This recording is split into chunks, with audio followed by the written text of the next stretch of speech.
లో ఇంటి పోరు మొదలైనట్టుగా సమాచారం. ప్రతిపక్ష నేత పదవి కోసం ముగ్గురు కొట్లాడుతున్నట్టుగా తెలుస్తోంది. ఈ ముగ్గురు కాదు, నాలుగో వ్యక్తికి ఇద్దామనేటువంటి ప్రపోజల్ కూడా వచ్చినట్టుగా తెలుస్తోంది.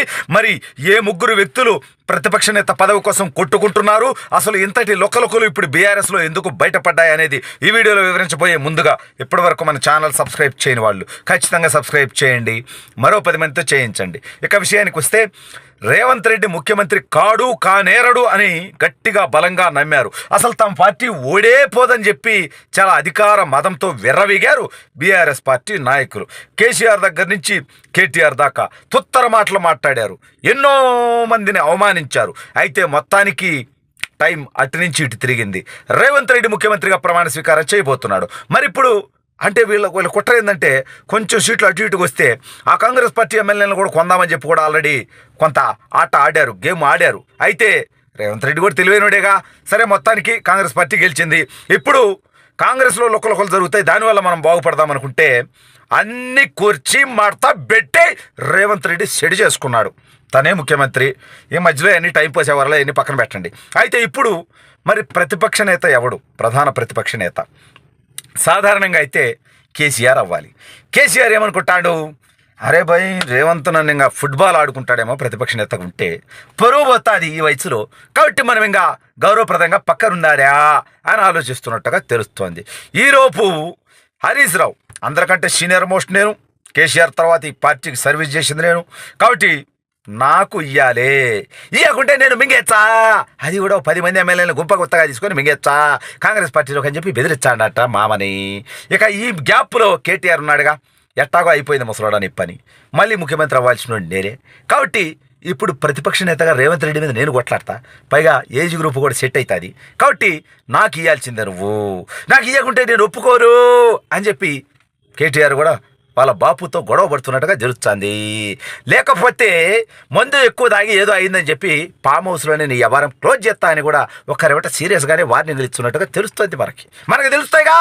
అంటే ఈ బొక్కగాళ్ళు రేవంత్ రెడ్డి దగ్గర ఏం జరుగుతుందో, కాంగ్రెస్లో ఏం జరుగుతుందో, బెడ్రూమ్లో దూరినట్టు బాత్రూంలో దూరినట్టు వీళ్ళు చెప్తారు కదా. వీళ్ళు చెప్పే మాటలు తీయగా ఉన్నప్పుడు ఇప్పుడు మేము చెప్పే తీయకుండావా? ఏం మాట్లాడడానికి మీకే అవకాశం ఉందా? కాంగ్రెస్లో చీలికి వస్తుంది, సీనియర్లు వద్దంటారు, జూనియర్లు కావాలంటారు, లేకపోతే రేవంత్ రెడ్డిని అవనియరు, లేకపోతే జగన్మోహన్ రెడ్డి ప్రభుత్వాన్ని కూల్చేస్తాడు, జగన్ మనుషులకు సీఎం ఇప్పించుకుంటాడు అని సొల్లు రాత్రులు మీరు రాయొచ్చునా? కాంగ్రెస్ పార్టీ నుంచి 10 మంది ఎమ్మెల్యేలు వచ్చారు, కేసీఆర్ మళ్ళీ సీఎం అవుతాడు అని మీరు సొల్లు చెప్పినప్పుడు పచ్చి వాస్తవాలు మేము చెప్తే కఠినంగా ఉంటాయి మీకు? ఏం మీకు లేవా? హరీష్ రావుకి కేటీఆర్కి కేసీఆర్కి విభేదాలు లేవా? ఉన్నాయిగా. పైగా కేసీఆర్ అయితే ఒక మాట అన్నాడట, అరే భయ్ ఇవన్నీ ఆపర్రి, ఓటమితో నా రాజకీయ జీవితాన్ని ముగిస్తే ఘోరంగా నీచంగా ఉంటుంది, దయచేసి గెలుపుతో ముగియాలనుకుంటున్నా, ఈ టర్మ్ వరకు ఉండేరా, వయసు కూడా ఉపయోగలేదు కదరా, 70 కూడా రాలేదుగా ఏదంగా పూర్తిగా, కాబట్టి నేనే ఉంటా అని చెప్పి కేసీఆర్ పట్టుబడుతున్నట్టుగా తెలుస్తుంది.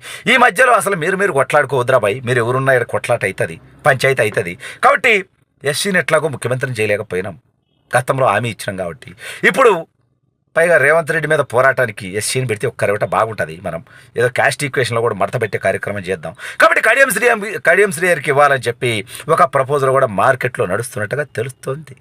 ఇక కొంతమంది అయితే వీళ్ళందరూ కాదు, పోచారం శ్రీనివాసరెడ్డికి ఇస్తాం, పెద్ద మంచి, ఇంకా అతనైతే ఏం లేచేది లేదు, కూర్చునేది లేదు, వయసు ప్రభావం కూడా అది, కాబట్టి అతనైతే మనకి ఏ ఇబ్బంది ఉండదు, మనం కూర్చోమన్నట్టు కూర్చుంటాడు, లేవమన్నట్టు లేస్తాడు, కాబట్టి అతనికి అంటున్నారట. ఈ రకంగా ముందు సీఎం సీట్ ఎవరనేది గొడవ ఎల్లో ఉందని చెప్పి మీరు పుకార్లు లేపుతూ వీళ్ళు క్లియర్గా ఉన్నారు. రేవంత్ రెడ్డి సీఎం, మళ్ళీ చెప్తున్నారు, రేవంత్ రెడ్డి సీఎం ఫైనల్గా చెప్తున్నారు, అబ్బాయి రేవంత్ రెడ్డి తెలంగాణ ముఖ్యమంత్రిగా ప్రమాణ స్వీకారం చేయబోతున్నాడు. కాబట్టి ఇప్పుడు మీరు ప్రతిపక్ష నేత ఎవడు ఉండాలి? కేసీఆర్ ఉండాలనా, హరీష్ రావు ఉండాలనా, కేటీఆర్ ఉండాలనా, కడియం శ్రీయర్ ఉండాలనా, పోచారం శ్రీనివాసరెడ్డి ఉండాలనా? వీళ్ళందరూ కాకుండా ఇంకెవరైనా ఇస్తారా? లేదంటే కేసీఆర్ ఇంకా శాసనసభకు పోయేటువంటి ఉద్దేశం లేక తన శాసనసభ్యత్వాన్ని గజ్వేల్లో రిజైన్ చేసి తవితక్కనాడ పోటీ చేపిద్దామనేటువంటి ఆలోచన ఆవిడకిద్దామని కూడా ఆలోచన చేశాడంట. మహిళా కోటాలో ఇచ్చే ఒక్కరి డిఫెన్స్లో పడతారు, అక్కడ అటాక్ చేయడం కష్టమవుతుందని. అయితే అక్కడే కిట్టుకొచ్చింది ఏంటంటే, ఆ రిజైన్ చేస్తే కేసీఆర్ కనుక బై ఎలక్షన్ జరిగితే గజ్వేల్లో ఇప్పుడు కాంగ్రెస్ పార్టీ గెలిచి బీఆర్ఎస్ ఓడిపోతే అదేదో అంటారు చూడు, ఉన్న నాలికి మందేస్తే కొండ నాలికి కూడా పోయినదని, ఆ రకంగా అవుతుంది అనేటువంటి భయంలో, టెన్షన్లో, ఇబ్బందికరమైనటువంటి పరిస్థితుల్లో ప్రతిపక్ష నేతగా ఎవరు ఉండాలనే దాంట్లో ఇప్పుడు బీఆర్ఎస్లో లొకలొకలు బయలుదేరినట్టుగా తెలిసింది. మరి కేసీఆర్ అయినా, కేటీఆర్ అయినా, హరీష్ రావు కూడా పార్టీ మారేటువంటి అవకాశం ఉంది. సరే, వీళ్ళందరి సంగతి పక్కన పెడితే అరికపూడి గాంధీ దగ్గర నుంచి మాధవరం కృష్ణారావు, మన కుత్బుల్లాపూర్ వివేక్ గౌడు, అదేవిధంగా అనేక మంది ఎమ్మెల్యేలు ఇలా పార్టీ మారడానికి సిద్ధమవుతున్నట్టుగా తెలుస్తుంది. సబితా ఇంద్రారెడ్డి, గూడెం మైపాల్ రెడ్డి, ఇంకా చాలామంది మార్కెట్లో రెడీగా ఉన్నట్టుగా తెలుస్తుంది. ఆ లెక్క ఇప్పటికే 15 దాటినట్టుగా తెలుస్తుంది. వాళ్ళందరూ ఆల్రెడీ రేవంత్ రెడ్డితో టచ్లోకి వెళ్ళిపోయి మాకు మంత్రి పదవులు గింత్రి పదవులు కూడా వద్దు, కాంగ్రెస్ పార్టీలో స్వచ్ఛందంగా జాయిన్ అవుతామని చెప్పేటువంటి ప్రపోజల్ వీళ్ళందరూ రేవంత్ దగ్గరికి తీసుకెళ్ళినట్టుగా తెలుస్తోంది. అసలు ఇంటి పోరు మొదలైనట్టుగా సమాచారం. ప్రతిపక్ష నేత పదవి కోసం ముగ్గురు కొట్లాడుతున్నట్టుగా తెలుస్తోంది. ఈ ముగ్గురు కాదు, 4వ వ్యక్తికి ఇద్దామనేటువంటి ప్రపోజల్ కూడా వచ్చినట్టుగా తెలుస్తోంది. మరి ఏ ముగ్గురు వ్యక్తులు ప్రతిపక్ష నేత పదవి కోసం కొట్టుకుంటున్నారు, అసలు ఇంతటి లొక్కలొక్కలు ఇప్పుడు బీఆర్ఎస్లో ఎందుకు బయటపడ్డాయి అనేది ఈ వీడియోలో వివరించబోయే ముందుగా ఇప్పటి వరకు మన ఛానల్ సబ్స్క్రైబ్ చేయని వాళ్ళు ఖచ్చితంగా సబ్స్క్రైబ్ చేయండి, మరో 10 మందితో చేయించండి. ఇక విషయానికి వస్తే, రేవంత్ రెడ్డి ముఖ్యమంత్రి కానేరడు అని గట్టిగా బలంగా నమ్మారు. అసలు తమ పార్టీ ఓడే పోదని చెప్పి చాలా అధికార మదంతో విర్రవీగారు బీఆర్ఎస్ పార్టీ నాయకులు.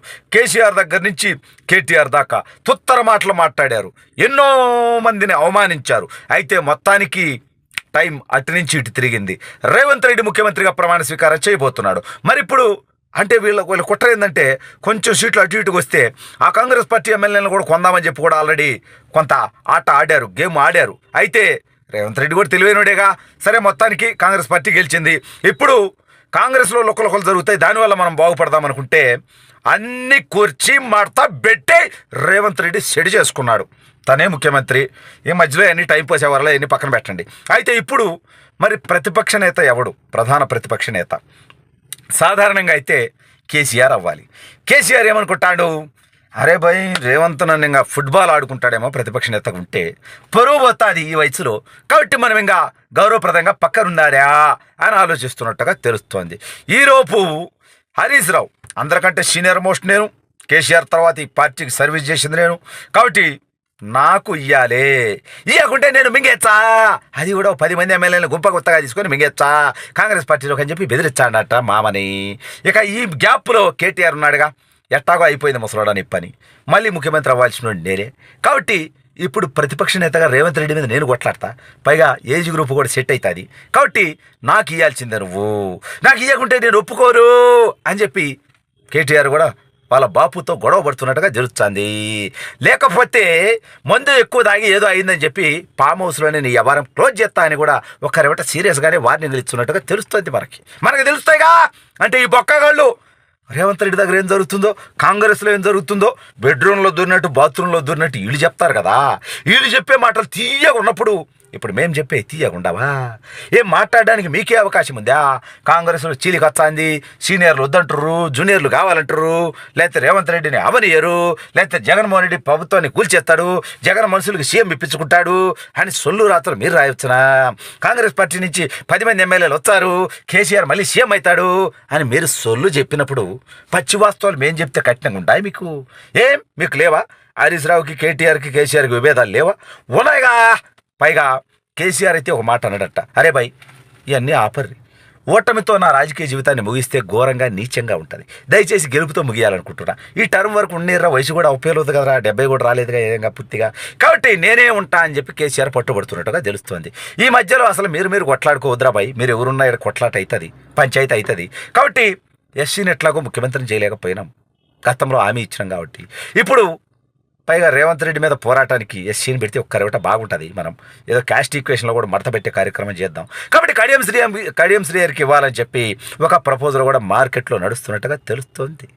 ఇక కొంతమంది అయితే వీళ్ళందరూ కాదు, పోచారం శ్రీనివాసరెడ్డికి ఇస్తాం, పెద్ద మంచి, ఇంకా అతనైతే ఏం లేచేది లేదు, కూర్చునేది లేదు, వయసు ప్రభావం కూడా అది, కాబట్టి అతనైతే మనకి ఏ ఇబ్బంది ఉండదు, మనం కూర్చోమన్నట్టు కూర్చుంటాడు, లేవమన్నట్టు లేస్తాడు, కాబట్టి అతనికి అంటున్నారట. ఈ రకంగా ముందు సీఎం సీట్ ఎవరనేది గొడవ ఎల్లో ఉందని చెప్పి మీరు పుకార్లు లేపుతూ వీళ్ళు క్లియర్గా ఉన్నారు. రేవంత్ రెడ్డి సీఎం,